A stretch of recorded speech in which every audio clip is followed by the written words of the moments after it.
He had buried rivals, negotiated impossible truces, and stared down men who believed fear made them untouchable. But nothing unsettled Vincent Romano faster than seeing quiet pain hidden behind a loyal smile. Dawn had barely touched the skyline when the Romano estate awakened to its familiar rhythm. The marble floors reflected the pale gold of the rising sun. The scent of fresh coffee drifted through the grand kitchen, and every employee moved with the careful precision expected inside one of the most guarded homes in the city. Nothing appeared unusual. Nothing seemed out of place. Yet Vincent noticed details other people never did. He stepped into the breakfast room wearing a charcoal suit without a single wrinkle, his polished shoes nearly silent against the stone floor. Conversation stopped the instant he entered, not because anyone had been ordered to stay quiet, but because his presence naturally demanded it. He acknowledged no one with more than a slight nod before taking his seat near the tall windows overlooking the lake. Outside, the water shimmered peacefully, a sharp contrast to the invisible tension that always surrounded powerful men. Naomi Carter entered exactly on schedule, carrying a silver coffee service with the same calm professionalism she had shown every morning since joining the household months earlier. She was never late. She never complained. She never drew attention to herself. Most of the staff barely noticed her beyond the simple fact that every room somehow looked brighter after she had worked there. Vincent noticed something different. As Naomi reached for the porcelain cup, the sleeve of her uniform shifted just enough for a dark bruise near her wrist to appear before disappearing beneath the fabric again. Her hand hesitated for the smallest fraction of a second. To anyone else, it would have looked like nothing. To Vincent, it was the kind of hesitation that never happened by accident. He looked up without speaking. Naomi finished pouring the coffee with steady hands. The one finger tightened around the silver handle a little too firmly. "Good morning, sir," she said softly, her voice as gentle as ever. Vincent did not answer. Immediately, his blue eyes rested on the sleeve, covering her wrist before lifting to meet hers. Naomi offered the same respectful smile she always wore, but today it arrived a heartbeat too late. "Your hand," Vincent finally said. "What happened?" The room became strangely still. Even the head housekeeper paused while arranging fresh flowers across the dining table. Naomi glanced down for only an instant before pulling the sleeve lower. "I slipped while carrying supplies yesterday," she replied. "It's nothing serious." Vincent continued watching her without blinking. He had spent his entire adult life separating truth from carefully rehearsed lies. He knew what genuine accidents looked like. He also knew what hidden fear looked like, and Naomi carried it with remarkable grace. She turned slightly, hoping to move on to the next task, but a folded linen napkin slipped from her hand. As she bent to retrieve it, another faint mark became visible near the edge of her collar before disappearing beneath the crisp white fabric. She stood immediately, pretending nothing had happened. No explanation followed. No excuse came after that. Vincent simply accepted the coffee, though he never took his eyes off her for long. Around the table, breakfast resumed as if the moment had already passed. The staff spoke quietly. Silverware touched fine china. Sunlight continued filling the room with warmth. Only Vincent understood that the peaceful morning had already changed course. Naomi believed her silence protected everyone else. Vincent recognized something entirely different. Someone had frightened the one employee who never asked for anything, and whoever had made that mistake had no idea the day ahead would be remembered for reasons no one inside the estate would ever dare discuss aloud. Naomi Carter had learned long ago that survival often depended on becoming forgettable. She arrived before sunrise every morning, long before the estate echoed with footsteps or expensive shoes crossed its polished hallways. By 5:30, she was already preparing fresh linens, checking supply closets, and making certain every room looked untouched by the previous day. Most people believed beautiful homes stayed beautiful on their own. Naomi knew every spotless window, every perfectly folded towel, and every gleaming staircase existed because someone invisible had quietly devoted hours to creating that illusion. She never complained about the workload. She never asked for special treatment. While other employees occasionally traded gossip during short breaks, Naomi usually spent those few precious minutes calling her grandmother in Atlanta or reading another chapter from a worn library book she carried inside her canvas bag. The kitchen staff often wondered why she smiled so easily despite living in a small apartment nearly 40 minutes away and working 6 days each week. None of them knew she considered every paycheck another step toward paying off the medical debt left behind after caring for the woman who had raised her like a daughter. Kindness had become her habit rather than her choice. If the gardener struggled with heavy flower pots, Naomi quietly lifted one without expecting thanks. If a new employee forgot where supplies were stored, she patiently showed them every cabinet instead of making them feel embarrassed. When the elderly laundry attendant forgot her reading glasses, Naomi labeled every detergent bottle with large handwritten letters so she could recognize them from across the room. Small gestures rarely changed the world, but they made difficult days easier, and Naomi believed that mattered. Vincent Romano noticed these things even if he never commented on them. He knew which employees worked because they feared losing their jobs, and which ones worked because integrity had become part of their character. Naomi belonged to the second group. She never treated wealth with envy or power with resentment. She simply respected every person she encountered, whether they wore tailored suits or cleaning uniforms. That quiet consistency made her different. It also explained why Vincent found it impossible to accept the explanation she had offered over breakfast. Accidents left physical marks. Fear left invisible ones, and this morning he had seen both. As the hours passed, he continued with scheduled meetings inside his study while advisors discussed investments, property acquisitions, and contracts worth millions of dollars. Vincent answered every question with calm precision, yet his thoughts drifted back to a single moment. Naomi lowering her sleeve. Naomi avoiding direct eye contact for the first time. Naomi forcing a smile that never reached her eyes. Those details did not fit together.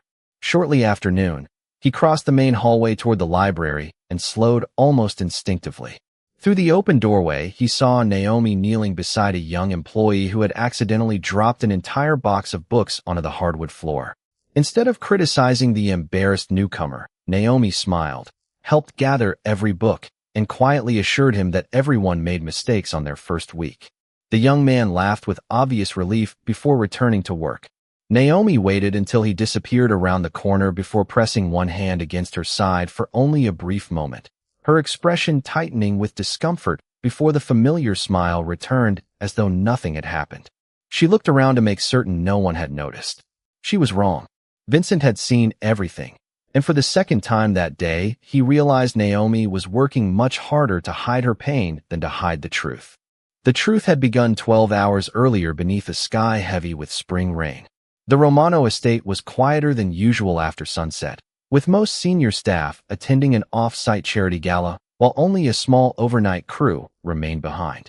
Naomi had finished organizing the pantry and was carrying a fresh basket of towels toward the west hallway when she heard the faint sound of a child crying somewhere near the service entrance. It was unusual. Families did not visit that side of the property, and delivery trucks had already left for the evening. She followed the sound until she found a frightened little girl standing beside a delivery gate, no older than 7, clutching a worn stuffed rabbit and looking completely lost. Her sneakers were soaked from the rain, and tears streaked across her face.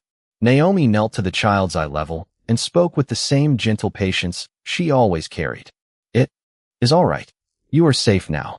The little girl explained that she had wandered away from her father after their car broke down several blocks away. Before Naomi could escort her toward the security office, voices echoed from inside an adjacent storage building that was rarely used by household employees. The door had been left slightly open, and unfamiliar men were speaking in low, hurried tones. Naomi had no intention of listening. She simply wanted to guide the child away before anyone noticed them. As she turned, the stuffed rabbit slipped from the girl's hands and rolled through the open doorway. Without thinking, Naomi stepped forward to retrieve it. The movement lasted only seconds, but it was enough for several men inside to notice someone standing near the entrance. Their conversation stopped instantly. One of them walked toward the doorway with measured steps, while the others exchanged uneasy glances. Naomi quickly picked up the toy, apologized for interrupting, and explained that she had only been helping a lost child. The men watched her carefully. Their smiles looked polite, yet something about the silence that followed made the hallway suddenly feel much colder. They asked simple questions. What was her name? How long had she worked there? Had she heard anything? Naomi answered honestly. She had heard nothing because she had not been paying attention. She only wanted to return the child's toy. Another man stepped outside, looked toward the empty corridor, then back at Naomi. His expression remained calm, but his words carried an unmistakable warning wrapped inside forced courtesy. Some conversations are private. It is always better when misunderstandings stay misunderstandings. Naomi nodded respectfully. She had no interest in anyone else's business and said exactly that. The child reached for her hand, anxious to leave, and Naomi gently guided her toward the security office without looking back again. Before disappearing around the corner, she thanked the men for their patience, believing the awkward encounter had ended. She could not see them watching until she was gone. Later that evening, after the little girl had been safely reunited with her grateful father, Naomi gathered her cleaning supplies and prepared to finish the final hallway before going home. She believed kindness had simply interrupted an ordinary shift. She did not realize that someone had already decided her accidental presence near that storage room could become a problem. By the time she clocked out, the rain had stopped, the stars had returned above the estate, and the quiet grounds looked exactly as they always had. Only one thing had changed. Somewhere inside the vast property, 15 men were no longer wondering who the quiet maid was. They were wondering exactly how much she might have seen. Naomi told herself that silence was the safest choice. She had repeated those words throughout the entire drive home the previous evening, and again while staring at the ceiling of her tiny apartment long after midnight. She had not witnessed a crime. She had not memorized faces. She had only wandered into the wrong hallway at the wrong moment while helping a frightened child. That was all. There was nothing to report, nothing to explain, and nothing worth placing anyone else's job at risk. By sunrise, she had convinced herself the uneasy feeling would disappear. It did not. The Romano estate looked as magnificent as ever beneath the bright morning sky. Gardeners trimmed hedges with careful precision. Delivery trucks arrived exactly on schedule. Fresh flowers filled the entrance hall with color and fragrance. Every ordinary detail seemed determined to prove that nothing unusual had happened. Naomi welcomed the familiar routine. Routine made people feel safe. She focused on polishing the grand staircase, replacing crystal glasses in the formal dining room, and preparing guest suites for an upcoming charity luncheon. Whenever anxiety threatened to return, she buried herself in another task. Work had always been her refuge. Around mid-morning, she crossed paths with two men she recognized from the previous night. They now wore visitor badges and spoke casually with members of the security team as though they belonged there. One offered Naomi a polite smile that would have looked friendly to anyone else. "Good morning," he said. "I hope you slept well." The words sounded harmless, yet something inside them felt strangely deliberate. Naomi answered with the same quiet courtesy she offered everyone. "Thank you. I hope you have a good day as well." She continued walking without changing her pace, refusing to look back. Her heartbeat, however, refused to slow. Moments later, she entered the laundry room and carefully placed both hands against the countertop until the trembling stopped. Mrs. Alvarez, the elderly laundry supervisor, noticed her pale expression immediately. "Are you feeling all right, sweetheart?" she asked. Naomi smiled gently. "Just a little tired. I stayed up too late reading." It was another small lie, spoken only to protect someone else from unnecessary worry. Mrs. Alvarez accepted the explanation with motherly concern and encouraged her to take an extra break later. Naomi promised she would, although they both knew she rarely did. Across the estate, Vincent Romano finished another meeting before quietly calling his chief of security into the study. He asked no dramatic questions and made no accusations. Instead, he requested a complete visitor log from the previous evening, copies of every security camera recording covering the West Service Corridor, and the names of every outside contractor who had entered the property during the past 48 hours. His instructions were delivered with calm professionalism, yet everyone in the room recognized the difference between routine curiosity and focused attention. Vincent almost never requested information twice. As his security chief left the study carrying a folder, Vincent remained standing beside the window overlooking the long driveway. He remembered the hesitation in Naomi's voice, the concealed marks beneath her sleeves, and the carefully practiced smile that had failed to hide genuine unease. Facts always revealed themselves eventually. People often lied because they believed they were protecting themselves. Sometimes they lied because they believed they were protecting everyone else. Vincent had spent years learning the difference, and every instinct told him Naomi belonged to the second kind. He was no longer interested in whether she had hidden the truth. He wanted to know why someone had made a woman known for her kindness believe that silence was her only safe option. By late afternoon, the first reports began arriving on Vincent Romano's desk. He read every page without interruption, his expression unchanged from the moment the folder had been placed before him. Visitor records confirmed that 15 outside contractors had entered the estate the previous evening under temporary authorization connected to warehouse inventory inspections. Their paperwork appeared flawless. Their identification matched official records. Their schedule seemed ordinary. Yet Vincent had built his reputation on one simple belief. When every detail looked perfect, someone had worked very hard to make it appear that way. He closed the folder and pressed a single button on the antique telephone resting beside him. Within moments, Daniel Brooks, his chief of security, entered the study carrying a digital tablet. "Show me the west corridor," Vincent said calmly. The recording began playing on the large monitor mounted above the fireplace. At first, there was nothing unusual. Naomi appeared exactly as expected, carrying folded towels while moving toward the service entrance. A few seconds later, the lost little girl entered the frame, crying quietly while clutching a stuffed rabbit. Vincent watched Naomi kneel beside the child with the same gentle patience he had witnessed many times before. There was no hesitation, no concern for herself, only concern for someone frightened and alone. Then the rabbit rolled toward the storage building. Daniel paused the video. "This is where everything changes," he said softly. The next camera angle revealed the partially open door and several men standing inside. Audio was unavailable, but body language rarely needed translation. Naomi retrieved the toy, spoke briefly, and remained respectful throughout the encounter. She never pointed toward the room. She never leaned forward to observe anything. She simply returned the rabbit to the little girl and attempted to leave. Vincent replayed the sequence twice more. Every movement reinforced the same conclusion.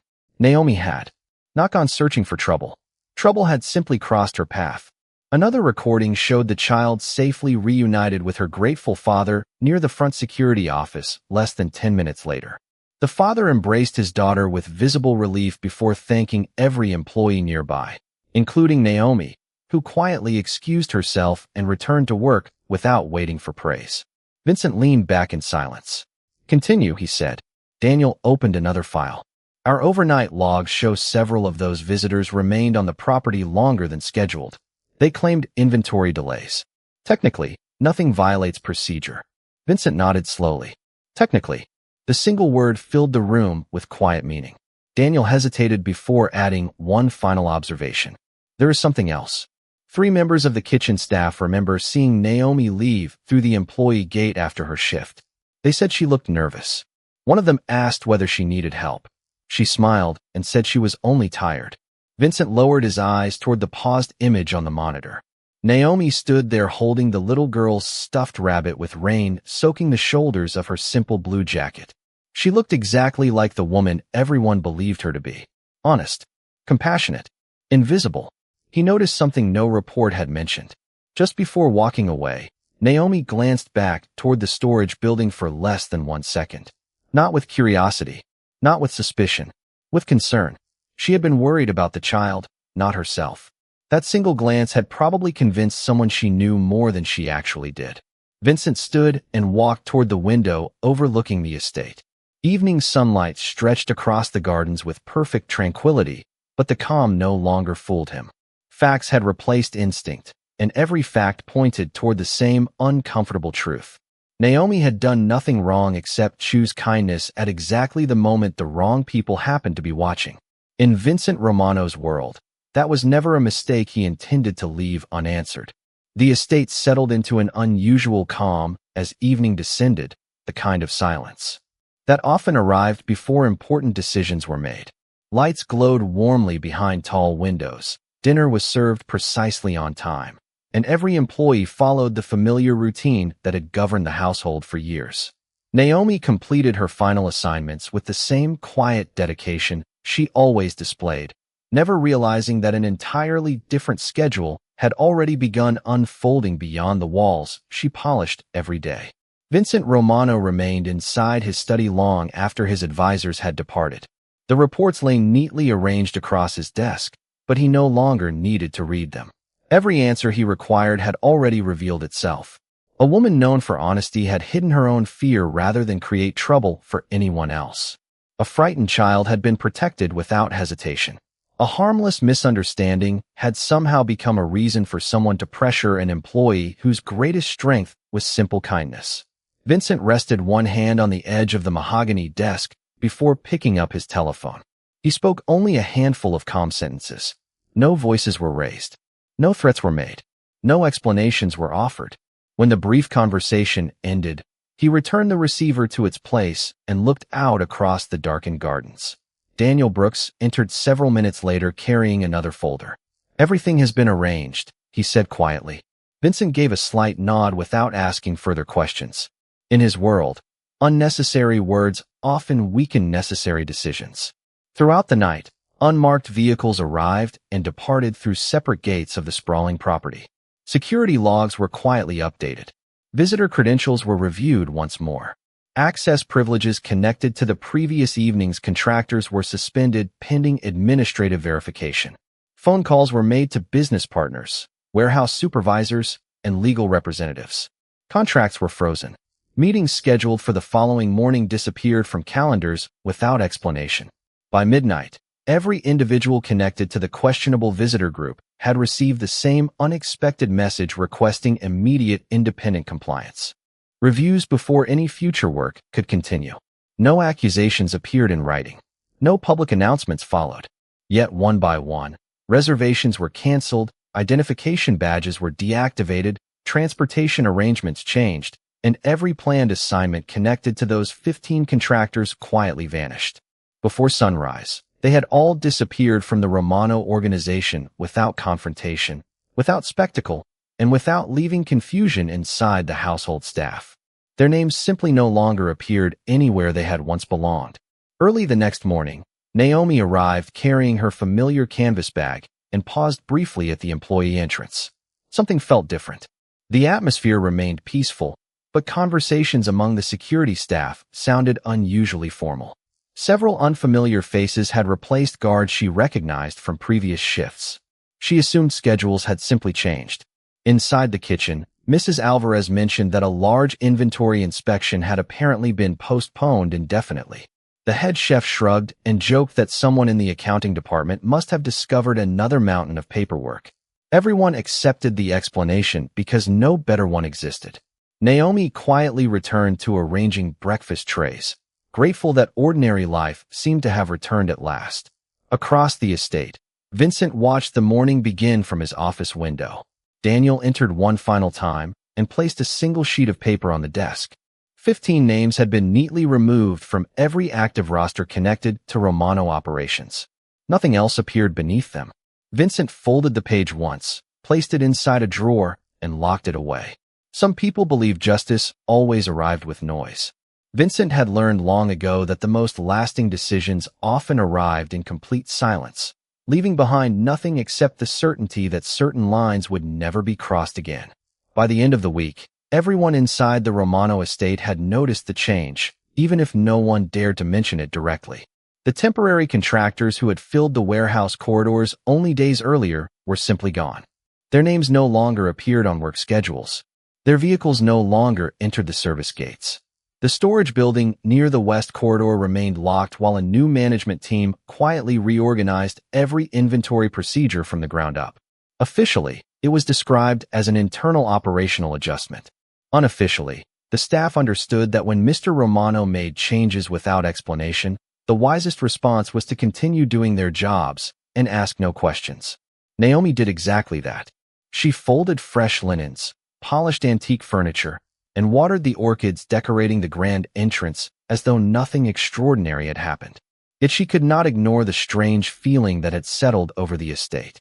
People who had barely acknowledged her before now greeted her with genuine respect. The younger employees offered to carry heavy supply boxes without being asked. Security officers who previously hurried past her now opened doors and wished her a pleasant morning. Even the kitchen staff insisted she sit down for a few extra minutes during lunch instead of eating while organizing pantry shelves. Naomi appreciated the kindness, but she could not understand what had changed. Mrs. Alvarez noticed the puzzled expression on her face and smiled warmly. "Sometimes people finally see what has been in front of them all along," she said while carefully ironing table linens. "You have always treated everyone with respect. Maybe they are finally learning from your example." Naomi smiled modestly, believing the older woman was simply trying to encourage her. She had no reason to suspect anything else. Later that afternoon, while dusting the bookshelves inside the estate library, she overheard two accountants discussing revised supplier agreements. One quietly mentioned that every outside contract connected to the previous inspection had been permanently reassigned. The other nodded and changed the subject immediately after noticing Naomi nearby. They were not afraid of her. They simply chose their words more carefully than before. Across the hall, Daniel Brooks watched the brief exchange with thoughtful eyes. During years of protecting Vincent Romano, he had witnessed many people attempt to earn the boss's trust through displays of confidence, ambition, or loyalty. Naomi had done none of those things. She had earned respect without asking for it, simply by remaining compassionate when no one had been watching. That quality was rarer than influence or wealth. As evening approached, Vincent walked through the main corridor on his way to another meeting. Naomi was standing on a small ladder, carefully cleaning the crystal chandelier that illuminated the entrance hall. One loose cleaning cloth slipped from her hand before drifting gently toward the polished floor. Before she could climb down to retrieve it, Vincent bent slightly, picked it up, and handed it back to her without a word. For several seconds, every nearby employee froze in complete silence. No one could remember the last time the head of the Romano family had interrupted his own schedule to perform such an ordinary gesture. Naomi accepted the cloth with quiet gratitude. "Thank you, sir," she said softly. Vincent gave a simple nod before continuing toward the study. The entire moment lasted less than 10 seconds, yet its meaning spread through the estate faster than any announcement ever could. No speeches were delivered. No formal orders were issued. But from that afternoon forward, every person working under the Romano roof understood one undeniable truth. The quiet maid who expected nothing in return was no longer invisible, and anyone with good judgment recognized that her dignity now carried the full weight of Vincent Romano's silent respect. The following Monday began with clear skies and cool spring air drifting through the open courtyard, carrying the scent of fresh jasmine across the Romano estate. Naomi arrived earlier than usual, hoping to finish the guest suites before the household awakened. She preferred the quiet hours when sunlight slowly climbed across the marble floors, and the only sounds came from distant birds and the gentle hum of the fountain outside. Those peaceful moments reminded her that even the busiest places could still hold small pockets of calm. She was replacing fresh flowers inside the family sitting room when Mrs. Alvarez appeared at the doorway with an unusual expression. "Mr. Romano would like to see you in his study," she said softly. Naomi froze for only a second before placing the vase carefully onto the table. Her heartbeat quickened. During the months she had worked at the estate, Vincent had spoken to her only when necessary. She quietly wondered whether she had overlooked some task or made an unnoticed mistake. After smoothing the sleeves of her uniform, she walked toward the study with measured steps, reminding herself to remain calm. The heavy wooden door stood slightly open. Vincent was alone, standing beside the tall windows overlooking the lake. Morning light reflected across the water behind him, softening the room's otherwise imposing atmosphere. He turned as Naomi entered and motioned toward a chair, but she remained respectfully standing. "You asked to see me, sir," she said gently. Vincent studied her for a brief moment before reaching into a desk drawer and placing a neatly wrapped package on the polished surface between them. "Open it," he said. Naomi hesitated before carefully lifting the simple brown paper. Inside was a professional first aid kit, far more complete than anything she had ever owned, along with a handwritten card bearing only a single sentence. She read the words silently before looking back at Vincent. The message was simple. Take care of yourself as carefully as you take care of everyone else. Naomi blinked several times, her eyes growing warm with unexpected emotion. She had spent so much of her life making certain other people were comfortable that she could not remember the last time someone had quietly considered her well-being without expecting anything in return. "Thank you," she whispered. "That is very thoughtful." Vincent nodded once. "You spend your days helping everyone else," he replied calmly. "Do not convince yourself that your own health matters less." Naomi lowered her eyes, unsure how to answer. After a long silence, she finally gathered enough courage to speak honestly. "I did not want anyone worrying about me." Vincent's expression remained composed, but his voice carried a quiet certainty that filled the room. Sometimes hiding the truth creates more worry than sharing it. Naomi looked up. For the first time since she had joined the estate, she realized he was not questioning her or judging her. He was simply offering trust. She slowly nodded. "I understand." Vincent walked toward the window once more before speaking without turning around. "If you ever find yourself in a situation that does not feel right, you do not have to face it alone." No names were mentioned. No reference was made to the previous week. None was necessary. Naomi understood exactly what he meant. She felt an unfamiliar sense of relief settle over her shoulders, as though she had been carrying an invisible weight that someone had finally helped lift away. As she left the study holding the small package, Daniel Brooks happened to pass through the hallway. He noticed the gentle smile on her face and quietly smiled to himself. Some people earned protection through influence. Others earned it through loyalty. Naomi Carter had earned it through something far rarer. She had remained compassionate in a world that constantly rewarded fear, and Vincent Romano had decided that such kindness deserved to be protected rather than tested. The seasons slowly changed, but some moments never faded from memory. Summer sunlight eventually replaced the cool mornings of spring, filling the Romano estate with longer days and brighter afternoons. Guests continued arriving for business meetings, charity events, and family celebrations. The fountains continued flowing across the gardens. The chandeliers continued reflecting warm golden light through the marble halls, and the quiet rhythm of the household never seemed to pause. Naomi Carter remained exactly who she had always been. She greeted every employee with the same gentle smile, carried fresh flowers into every room as though beauty itself deserved kindness, and treated every visitor with equal respect regardless of wealth or status. If anything had changed, it was not Naomi. It was the way the world around her chose to see her. New employees quickly noticed that no one interrupted her work with careless remarks or unnecessary demands. Senior staff listened.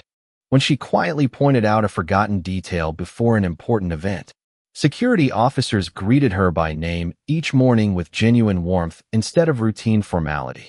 Even executives visiting the estate instinctively waited while she finished arranging a room before entering, as though everyone understood that respect was no longer optional within these walls. One afternoon, the little girl Naomi had helped months earlier returned to the estate holding her father's hand.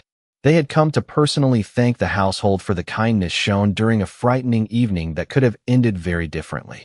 The child immediately recognized Naomi and ran forward with a bright smile, proudly presenting a small drawing she had colored herself. It showed a woman in a blue uniform standing beneath a shining sun with flowers all around her. Across the top, written in careful crayon letters, were the words, "Thank you for helping me."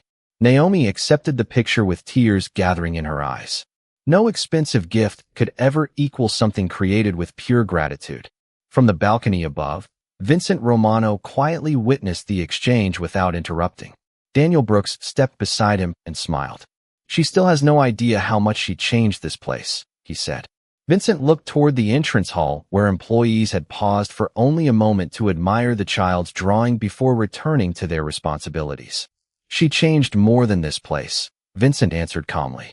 "She reminded people that character is revealed by how we treat those who cannot repay us." Daniel nodded, understanding that no further explanation was necessary. Later that evening, as the last rays of sunlight disappeared beyond the lake, Naomi carefully placed the child's drawing inside a simple frame and set it on the small bookshelf in her apartment beside the family photograph she treasured most. She smiled quietly before opening the first aid kit Vincent had given her weeks earlier, replacing the few supplies she had already used while helping others at the estate. The handwritten note remained folded inside exactly where she had left it. She read the single sentence once. again before closing the lid with gentle care.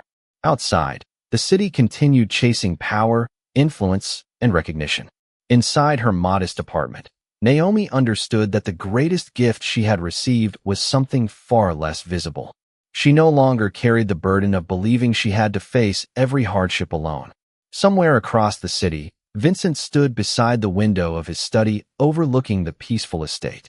The household below moved with quiet confidence, every employee fulfilling ordinary responsibilities that together created something extraordinary.